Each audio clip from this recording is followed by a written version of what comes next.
जितना खाएंगे उतना भागेंगे। इस दोपहर में हम लोग 50-50 ओवर खेलते थे, तभी तो लोहा खा के हजम कर लेते थे। अब क्या हुआ कि खाना अभी भी वैसा है, क्रिकेट छूट गया। जब भी अच्छा भोजन करो, पैनक्रियाज को ज्यादा मेहनत मत करने दो। मेरा नियम है, नो एक्सरसाइज नो फूड, क्योंकि बिना मेहनत के खाना शरीर में लगता ही नहीं। और जवानी किस चीज के लिए है तुम बताओ? क्या करोगे जवानी में?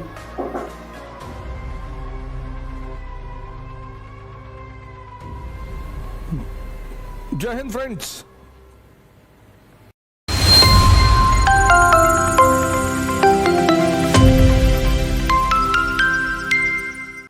आज मैं एक वैद्य जी से मिलने गया, तो उन्होंने मेरी शुगर चेक की तो 82 आई, 82 है। अरे कितनी उम्र है आपकी? मैंने कहा 50 साल है। 82? नाश्ता नहीं किया था? मैंने कहा नाश्ते में मैंने जो है 10-12 लड्डू खाया और कुछ खाया नहीं है सर। 82? तो मेरे साथ ये फैजल भाई बैठे थे, कहीं 20 किलोमीटर चल के भी आ रहा है, कहने रहे जाइए। जब भी अच्छा भोजन करो, पैनक्रियाज को ज्यादा मेहनत मत करने दो। ये तो तुम्हारी पैनक्रियाज हैं, इनको ज्यादा मेहनत मत करने दो, ये उम्र के साथ कमजोर होने लगती हैं। तो जब भी तुम एक नियम बना लो कि जब भी तुम देखो, जब तुम बचपन में अभी क्लास 9-10 में थे, कितना खेलते थे। इस दोपहर में हम लोग 50-50 ओवर खेलते थे, तभी तो लोहा खा के हजम कर लेते थे। अब क्या हुआ कि खाना अभी भी वैसा है, क्रिकेट छूट गया। तो धीरे धीरे वो पैनक्रियाज पे जोर डाल रहा है कि नहीं डाल रहा है? तो वो कमजोर हो रही कि नहीं? बस तुम ये सिद्धांत बना लो कि मुझे अपनी पैनक्रियाज को कष्ट नहीं देना है। जितना खाएंगे उतना भागेंगे, बस सिंपल। और मजा जीभ लेती है, भोगता पूरा शरीर है। और वॉक करने में जीभ को दर्द नहीं होता।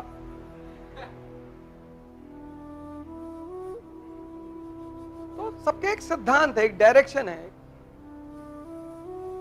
समझना, कोई रोग है तो क्यों हो रहा है, बस उसके कारण को तुम पकड़ लो। तो जहां कारण है वहीं समाधान है। किसी भी रोग को क्योर करने का सबसे अच्छा तरीका है कि आप ये जान लो कि ये रोग होता क्यों है।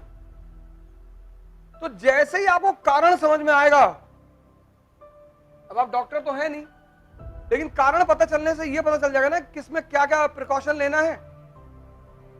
बस अब मैं जब मैं घूमने आया था उस वक्त 12 बज रहा था एग्रीकल्चर इंस्टीट्यूट में।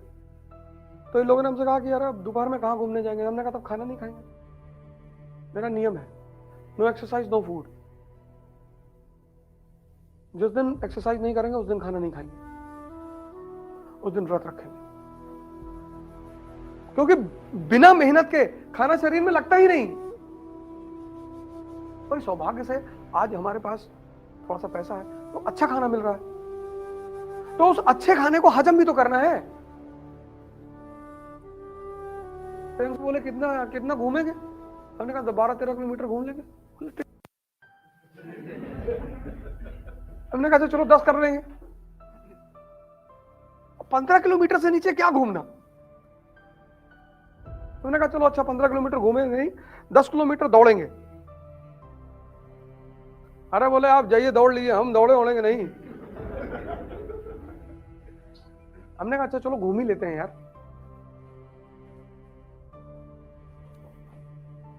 700 किलोमीटर साइकिल चलाई थी पिछले साल, 16 सितंबर से 26 सितंबर, कोरोना के पीक में, लखनऊ से दिल्ली। एक अटेम्प्ट बढ़वाने की मांग कर रहे थे आईएएस के लड़कों के लिए। 700 किलोमीटर साइकिल चलाई थी और मेरे साथ 15 लोग थे।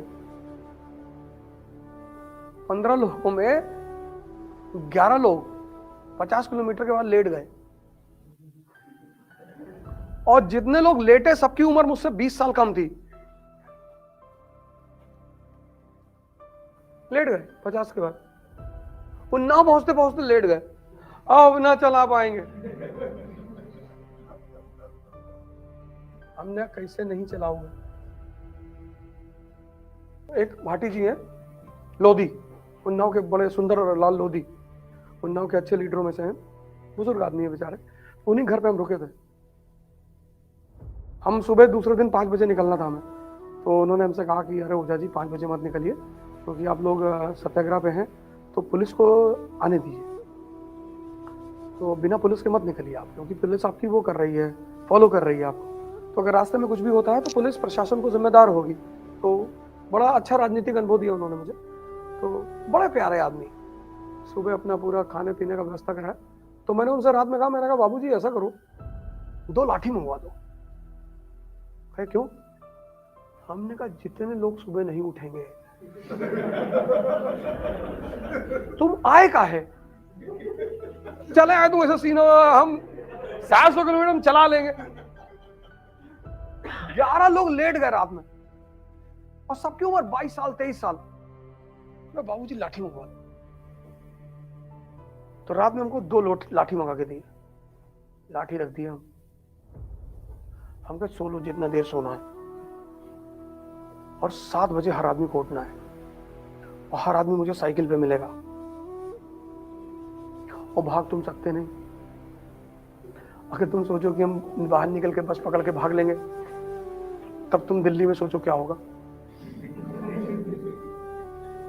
फिर मैंने तुरंत उनसे बोला कि बाबूजी 2 नई भिजवा दीजिए। तो उन्होंने 2 नई भिजवाए। तो फिर सबको मालिश करवाया मैंने 12-1 बजे तक। फिर सुबह थोड़ा थोड़ा धीरे धीरे चला, क्योंकि हमें उन्नाव के बाद कानपुर, और कानपुर से औरैया रनिया आना था। हमारा यही रूट था ना, हम लखनऊ से चले उन्नाव, उन्नाव से रनिया, और कानपुर में यहाँ के लीडर हैं प्रसपा के चौबे जी, चौबे करके हैं, बड़े सारे लीडर यहाँ भी हमारा कई सारा प्रोग्राम यहाँ भी हुआ था कानपुर में। तो आशीष चौबे, हाँ। तो फिर रनिया, रनिया के बाद औरैया, औरैया के बाद इटावा, यही पूरा रूट था।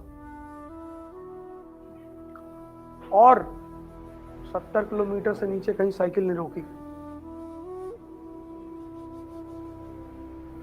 और मार्च में फिर चलाने जा रहे हैं कश्मीर से कन्याकुमारी तक। और अगर तुम ये सब नहीं कर सकते तो यहां लिख लो, हम बुजुर्ग हैं, हम मरे हुए हैं। और चलाए का है साइकिल, बस उसकी एक छोटी सी वजह थी। एक लड़का मुझसे मिलने आया, गुजरात का। हमसे कहा सर जितना आप बोलते हो ना उतना करके दिखा दोगे तो मान लें आपको। हमने कहा यार बात तो सही कह रहा है, क्योंकि उपदेश देना तो बहुत आसान है। हमने कहा ठीक है बेटा, मौका आने दो, क्या करें बताओ। गोली चलाएं, लेकिन गोली चलाएंगे तब तुमको चलाना पड़ेगा। अरे नहीं सर।